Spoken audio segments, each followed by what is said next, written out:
Hello Internet, my name is Lave and I watched Fantastic Beasts: The Crimes of Grindelwald, which is the sequel to Fantastic Beasts and Where to Find Them, also directed by David Yates, and another prequel film connecting to the Harry Potter films, which I'm not a super fan of. I've said it before, I haven't read the books and I'm not a super fan of the films. I like them, I've seen them once or twice, and I hugely respect what they've done for the British film industry. I'm just not a super fan of them. This latest instalment picks up after the events of the last one, with Grindelwald escaping from captivity and hiding out in Paris, France, where he's gathering more people to join his cause. And for reasons unknown, Dumbledore can't go after him directly, so he gives the mission to Newt Scamander, who's got a travel ban, but he decides to go anyway, and along the way he bumps into a few familiar faces. So looking back to the first Fantastic Beasts movie, which I did quite like, despite the fact I thought that it did have a few problems in its attempts to set up all of these new characters and all of these new character threads,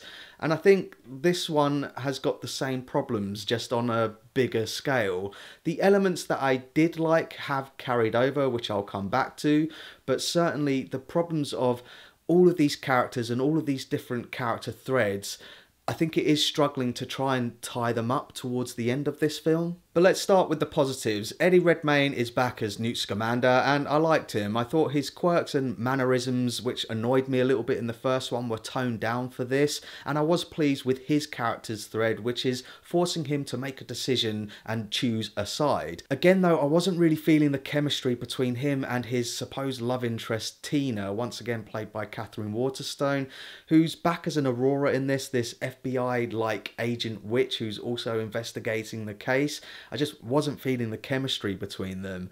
I was, however, really pleased to see Jacob back, once again played by Dan Fogler, and Queenie, played by Alison Sudol. They were my favourite characters from the first one, and I think their relationship is by far the most interesting in this, and I think it's going to continue to be as the franchise moves forward. And then we've got Johnny Depp as Grindelwald, and he's doing his thing. On a couple of occasions, he did remind me of his more eccentric characters like Jack Sparrow and the Mad Hatter, but he does make for a good villain. He's kind of like the Emperor. He's lying and manipulating people to join his cause. And speaking of Star Wars, there is a moment when one character says it's a trap, and I was like, whoa, wait a minute, J.K. Rowling, you've already made a new franchise which is a Star Wars for a new generation. You don't need to pinch any of their lines. I mean, come on. But anyway, back to Johnny Depp as Grindelwald, and yeah, I thought he was good. He does have a really exhilarating scene early on when he escapes from captivity. I don't think David Yates is the best action director. It's a bit all over the place and very shaky cam, but then I did see this in 3D, so that could have contributed to that.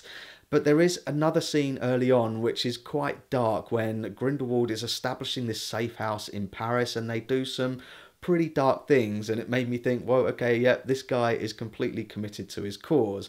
But other than that, there aren't any other crimes as such, and I was sitting there thinking this film really should have been called Fantastic Beasts: Who the Hell is Credence? Ezra Miller is back as the tortured emo kid trying to find out who he is, and of course I won't spoil it here, but when it is revealed I found it a bit anticlimactic. But it's his character and numerous other character threads and backstories where the film really gets convoluted, and it keeps dipping into flashbacks and tons of exposition. Again, I don't want to give away any spoilers, but there is a moment when a random character just starts explaining the backstory and telling us what's happening, and it dips into a flashback and you see what happened. But then as soon as that character is finished saying that, another character literally steps in and says, well, actually this is what really happened, and then we see another flashback and what really happened. And that's what I mean when I say the film is struggling to tie up all of these threads, and the fact that it's using these characters to literally just tell us what is happening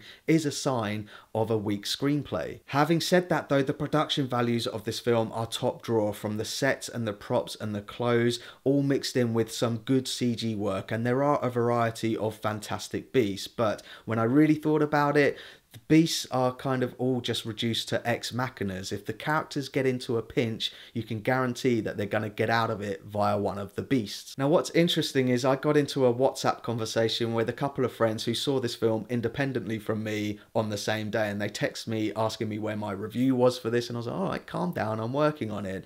Now the reason why I bring it up is that one of them, my friend John, is like me, he's a bit neutral towards the Harry Potter films, and he admitted that he found this one a bit confusing. Mandy, on the other hand, is a huge fan of the Harry Potter films, and she loved it, so I thought that was interesting.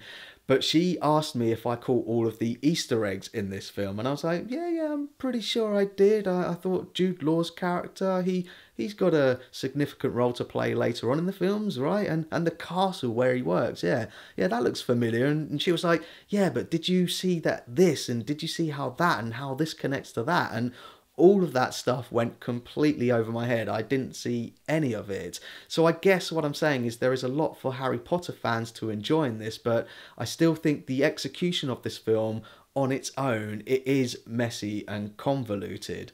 Sorry, Mandy. So that's my thoughts on the crimes of Grindelwald, and pause the video if you want to take a closer look at my enjoyment tracker now. There is a lot of spectacle in this film, but I do think it is a bit messy in its execution, but it might all pay off by the third film. I don't know. Mandy did have a couple of theories which I thought, okay, that was interesting. But what I think the real genius of what J.K. Rowling is doing here is the fact that the Harry Potter films were very much all based in the UK, and I think the real genius of what she's doing is she's expanding this into New York and Paris, into other places in the world where they can take ownership of it. And maybe I'm being a bit cynical, but wow, she's already conquered the world and now she's going even further. I think, yeah, very smart. So thanks very much for watching this review. If you've seen it, let me know what you thought down in the comments. And as always, thanks very much for watching this video. I really do appreciate it. If you can, give this video a like, and don't forget to share the Lave. Wizardy whiz pop.